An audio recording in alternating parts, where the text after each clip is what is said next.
braking. I fixed my problem.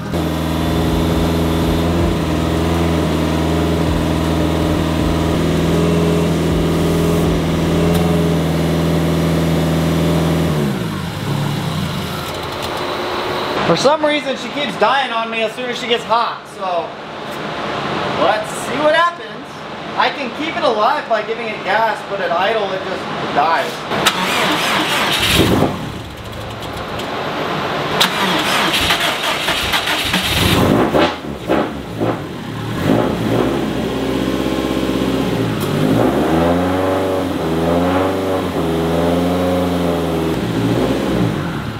There's gotta be a vacuum leak. That's all I can think of is a vacuum leak that would be causing that. Where is a vacuum leak? I don't see any vacuum leak. I guess I'm gonna search around the engine bay and see what I can find. Alright, so I've gone ahead and I've scoured the entire car. I don't know, I've been talking in an accent to myself for the last like 30 minutes, so I apologize if I just start doing random weird accents. I've gone through the whole car at this point. I only found one thing wrong. That was an exhaust leak coming off of the driver's side of the exhaust manifold over there. I cinched everything up. I think it has to do with when the car's hot. So I'm gonna let this thing sit for another 25 minutes. Just let it cool down so that way everything is nice and cool to the touch, which it's almost there. And then try starting it again. I'm not gonna give it any gas. I'm not gonna rev it. I just wanna see if it'll idle. Because right now it will not idle when it's hot for some reason, and I think it might have to be that O2 sensor down there. But I'm not getting any check engine lights, so I have no idea. So let's let it cool down for a little bit longer, and let's try this again. If anything, I can see if anyone local, I'll see if Subaru has that front O2 sensor, because I'd like to stay OEM, and I have that iWire harness on order, so if that's the case, maybe I just need that iWire harness. I'm not 100% sure, but that turbo looks good, and all I hear out of the exhaust is turbo, and it sounds beautiful.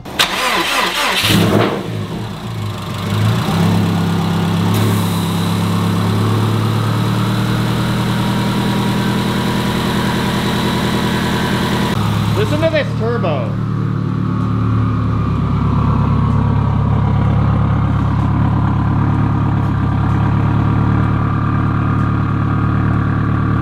You hear that turbo? That's all you hear. Ah! Dude, all you hear is turbo. I don't know how long it's gonna idle for before it freaks out again. I miss that turbo. Doesn't that sound good? Yeah. That's all you hear is turbo. Damn, dude, you almost had a CEA 6466. Damn.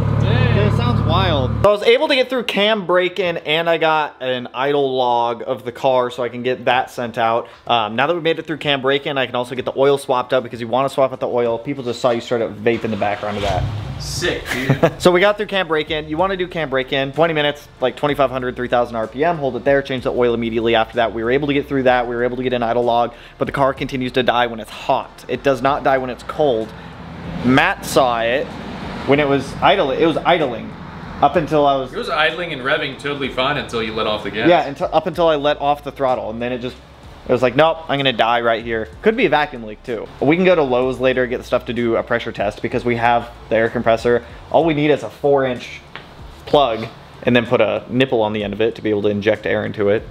Yeah. And pressure test it. So I'm gonna get the oil changed out on this thing, get some fresh oil in it, and then we'll change that oil out at 50 miles after we've obviously driven the car around a little bit. But you wanna swap out that oil immediately after cam break-in. Make sure you guys are doing that. Matt, the question is, can I change my oil without burning myself?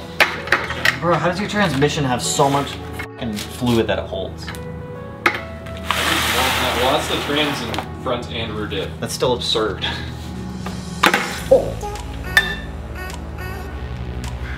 You just do. Nothing. And you're a dangerous man with some money in your pocket. I don't want to wait till it cools down, man.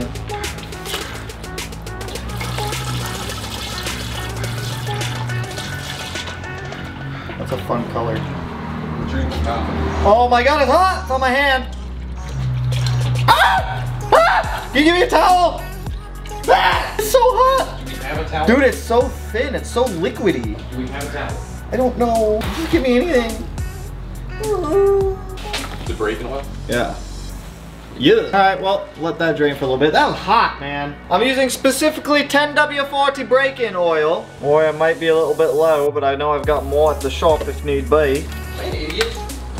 I mean, in what sense? Fresh oil's in, oil filter swapped out. I also want to give a shout out to Grimspeed because they sent over some really cool like replacement cap sets for everything. And I'm pretty sure these are really affordable too. They're not like machined aluminum or anything. They're made out of, I believe, the same materials the OEM caps are. And they give them to you for everything. You get the power steering reservoir, the washer overflow, or the washer tank, the coolant overflow, the master, and then the slave down there, or the sub master for the slave cylinder down there. So sick. I'm still having the issue where the car will idle fine when it's cold, but once it gets hot and up to temp, for some reason it won't idle. As soon as like you'll touch the throttle and it'll die. So I think it's got to be a vacuum leak somewhere. My guess is probably going to be off of this blow-off valve O-ring, because I remember when I was trying to install it in there, it just was not cooperating. So we'll get that figured out. I think I'll just swing over to Lowe's later, grab a 4-inch PVC guy for that, drill a hole in it, put like a tire valve stem in there, just so that way we can pressurize the system and see where air is coming out, because I guarantee there's probably a couple vacuum leaks in here. But for the most part, hey, she runs, she starts, she sounds good. All you hear is turbo when it's running, which is fantastic, but it's a pretty nice day today, so Matt and I are going to go out to a car meet. So let me go grab my camera bag and everything like that, and then we're gonna jet out. I think there's only like 2.5 hours left of it or something like that, but it'll be fun. We'll swing out there for a little bit, hang out. Let me get this turd started and let it warm up. I've heard I did not clean it at all.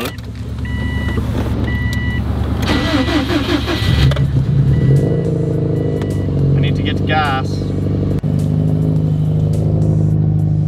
I need to get gas, sir. The car just has a nice looking engine bay with a really shitty looking car. Yeah, fuck it, you talked me into it, I'll ride in the Legacy. What do you mean? It's a great looking engine bay. That's what I said, it's a great looking engine bay with a shit looking car. No, the engine bay looks great. Yeah. Clean it when we get there. Because that looks dumb. What do you mean that looks dumb?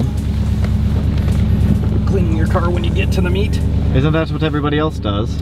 Matt, are you excited to go look at all the cars? I guess. I guess. Let's see what we got over here. Interesting wing choice. I guess I can pop my hood. You wanna go pop your hood? Yeah, it's about the After only good you, thing about I'm the car. gonna film some of the cars as we're going. Not my personal choice, but not bad. It's like, is that an APR? It's like an APR low mount. You know, I really hated the new bumpers on those at first. They've grown on me. Well, they've grown on me. They don't look that bad. Evo, Matt, there you go. There's a white Evo 10 for you. I'd rather take it in SX. Would you? I mean, everyone would be taking an SX. I feel like it's not even a fair comparison. So some of you guys might know this car. This is it's essentially the same body kit, but mine's the replica of it. Some of you guys might know him too. What up? Where you been on YouTube, by the way? I don't know. Just hiatus. I feel Enjoying life, bro. I feel it. So this is essentially what ours is gonna look like, just not as well-rounded, I feel like. Dude, mine legit came with all of the same components. It's wild. It came with the lip, the same spats, the fender diffuser piece down there that goes to the side skirt. It's gonna look legit. I'm just cheap. How much power are you making on it? You get it tuned? On pump gas it's 550. On E30 it's like little 605-ish. That's gonna feel nice. Yeah. And it's in a newer squirrely. car with all the amenities and everything like that. So on rear-wheel drive, you know, just squirrely when you get on it. I can't get on it on this weather, in this place. I'm too reckless with rear-wheel drive. I can't do it. That's why I keep buying these things. It's fun though. It is fun. And then, Yeah, there's way more cars over here. the overflow. That was the overflow? This is the main area? I haven't even gone into the main area yet. That Lotus is dope. Oh, damn, there it is. Oh, I like that wing. That wing looked good. Just put that on. I hated it if I bought it for it. Damn. I remember when you first got this thing. Little Subaru's dirty. You know, we live in those Northwest. Right? Oh, it is. Dude, it looks good though. Titanium exhaust too? Yeah. You big baller. Yo, I almost bought one of these a couple of years ago. We went over to Toyota Tacoma and they had one there and I was looking at it. They were going to give me like $42K for my STI at the time. I was like, Jesus. Damn. Looks fancy, but it's not. What do you mean it looks fancy, but it's not? You got carbon fiber everywhere. You know, just there. Like, see the turbos right there. Oh, dude, that is pretty accessible. So easy to change out. Is it all V-band also? Yeah. From the factory? Downpipe is V-band. I think it's not V-band. Well, not V-band, but anyways. But it's so easy to change out. It's like right there. Dude, that makes life so much better. You want to swap turbo? I literally pulled it and take about an hour. I'll still keep buying Subarus for some reason, but This is the color tint that I was talking about. That all those. I actually really like the mirrored tint. Is that illegal? Oh, it's tint. All tint's pretty much illegal, isn't it? Car that's There's an on RX top. set. Oh, damn. Yeah, I saw that. This is where all the fancy cars sit. Ferraris, Lamborghinis. This thing's the coolest in here. Not a fan of the red dash though. JR. Bye, JR. The thing sounds gnarly.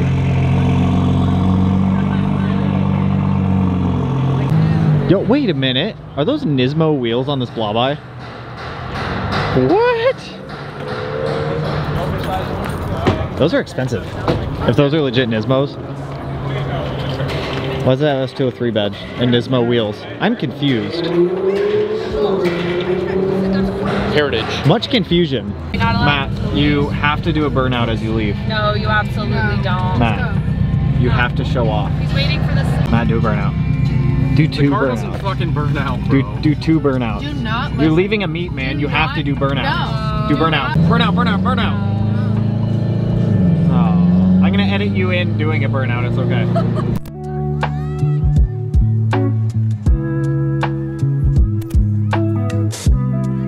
All right, we're back from that little meat thing. So I stopped at Lowe's and grabbed some PVC pipe. We are going to make a boost leak tester. So all I need, my intake is 4-inch. So I needed a 4-inch PVC pipe, a 4-inch cap, and I'm gonna drill a hole in it. I'm gonna put a valve stem, boop, right in the middle of it. We'll seal it up and we'll let that sit for maybe about an hour. And then what we're gonna do with that is put it in the intake in place of the filter, grab the air compressor, set it to about probably 30 PSI, and run 30 PSI through all the gaskets and the entire engine bay and listen for leaks. That's how we're going to find it. I believe a boost leak is what is causing the car to die as soon as we touch the throttle. So this is the cheapest and easiest way. You can build these things for like 10 bucks. Super easy, super cheap, and it's good to keep around. So let me drill a hole in this, get this thing sealed up, get the valve stem, boop, put right in there, make a boost leak tester.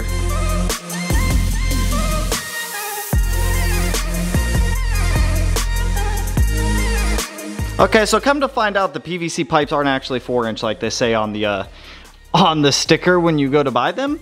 They're actually slightly bigger than 4-inch, so yeah, that didn't fit. I don't have any couplers or anything to make that work, so I'm gonna have to buy a reducer coupler just to make it work. It will work, it's just every time I tried to commingle something together, all the pressure would just ploop everything right off, which is a good sign. It means we have no major leaks. I did hear a small leak somewhere, so I think I'm gonna hit up all these V-band clamps one more time, tighten them down. I am gonna start this again to try to finish burping the cooling system, so that way I can just get that funnel off of there. So let me run through, tighten all these real quick. Let's start it back up, finish burping this so that way I can get the funnel off of there. And then at that point, it's trying to figure out why the hell this thing keeps dying every time we touch the throttle.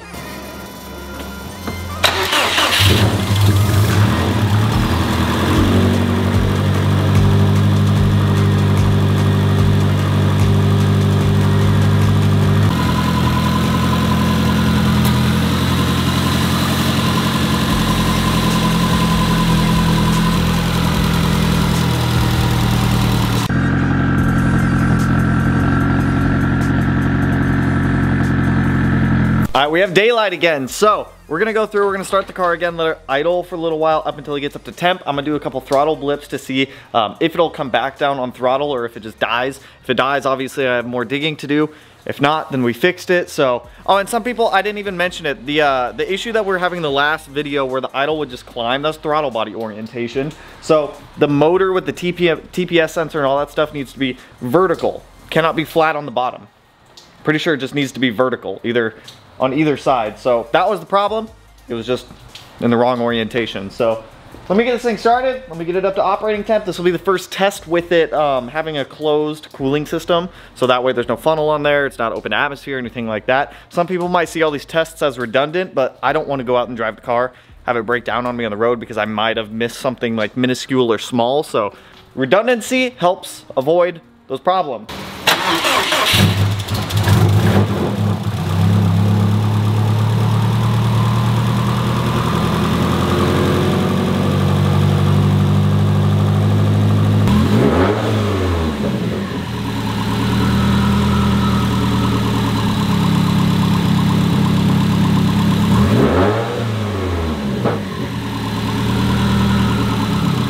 Doesn't die anymore. It's a good sign. I did find one coolant leak that we have to fix coming off of the OEM. It's coming off the water pump for the STI oil cooler, so I'm gonna let the cooling system obviously cool down a little bit. Temps didn't really get hot. They stayed right in operating range. So before I can even take the car out, A, I have to fix that coolant leak. B, I need to align the car, and C, I need to bleed the Brembo. So I think I'm gonna do a quick alignment on it real quick. Okay, everything should be tidied up at this point. I haven't tried to move the car under its own power yet, so I don't really know if the 6-speed swap even works. So let's try moving it to the driveway, because it's about as far as it's going right now.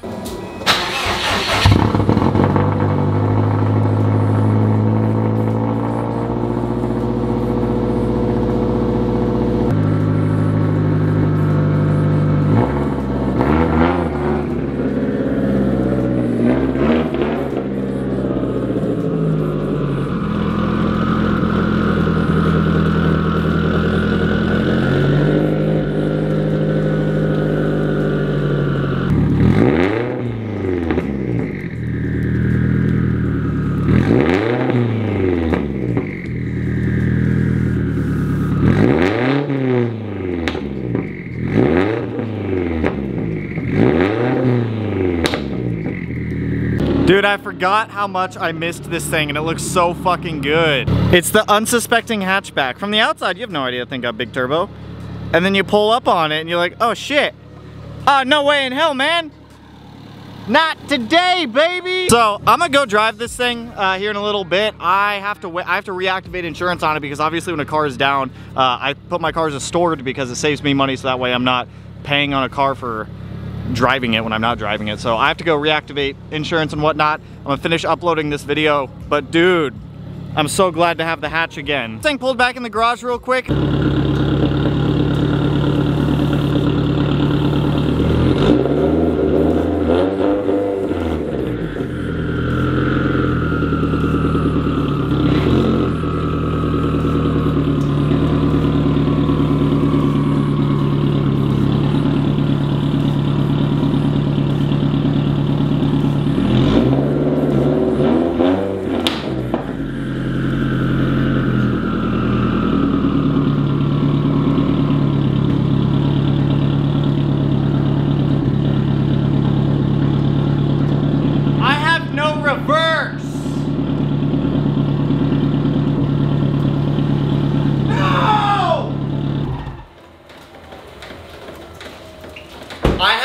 Reverse. Hey guys, let me hand you off to Matthias here, and I'll show you the fun problem.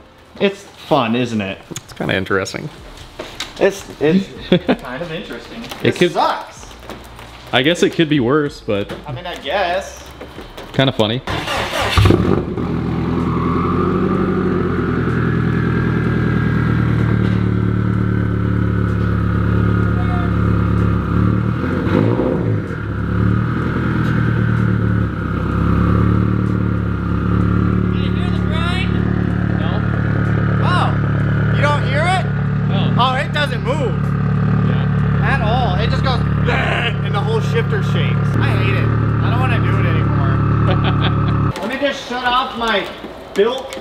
My built WRX with an STI swap that doesn't move.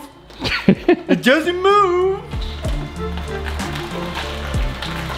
Oh look, it goes backwards now.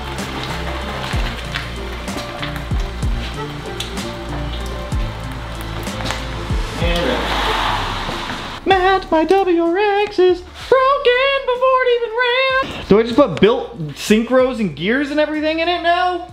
Why is this the rabbit hole of my life? Oh my God, Matt was there. We tore apart the 6-speed and we fixed all the reverse lockout stuff. Wasn't a reverse lockout issue, it was the whole reverse gear. Yeah, it's got no gear. Gone! That sucks. That really sucks. Mainly because I've already put it all in and taken it all out and put it all in and... I gotta pull the 6-speed back out of it. Tear it down more. It's actually so annoying. I'm ending the video here on this annoying note. I have called Johnny Trans, who fixed it. His name is, we call him Johnny Trans. I don't remember his actual last name. I don't know his real last name. Even on Facebook, he's Johnny Trans. He didn't used to be. Johnny, what is your real last name? Last name? Yeah, Johnny, what is your real last name? I used to know your last name, and now I don't. So, here's what we're gonna do. I'm gonna put this on hold for a couple days. I'll probably still drive it, as long as I don't get in a situation where I have to go backwards. Roundabouts are the way. Roundabouts are the way. As long as I don't gotta go backwards, we should be okay. On top of that, Monday through Friday, starting tomorrow, the 04 STI is going to come in the garage. We're going to spend Monday through Friday fixing all of the problems on the 04 STI, so that way I have a reliable daily driver. For the time being, while we have to rip out the 6-speed in the WRX again, we'll have Johnny Trans come up, we'll completely tear apart the 6-speed, fix it, continue with our braking miles, go to Josh's, make some power. I'm gonna look into some gear sets maybe for the WRX, I don't know. We'll figure something out. Pretty annoyed with it at the moment. I'm hoping that shit comes for this, so that we can go together. Why do we have to do all? It'll probably take me a little while.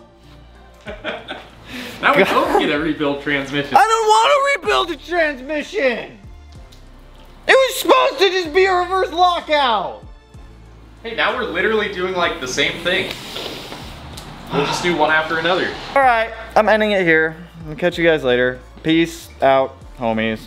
Woo! You can tell I'm annoyed at this.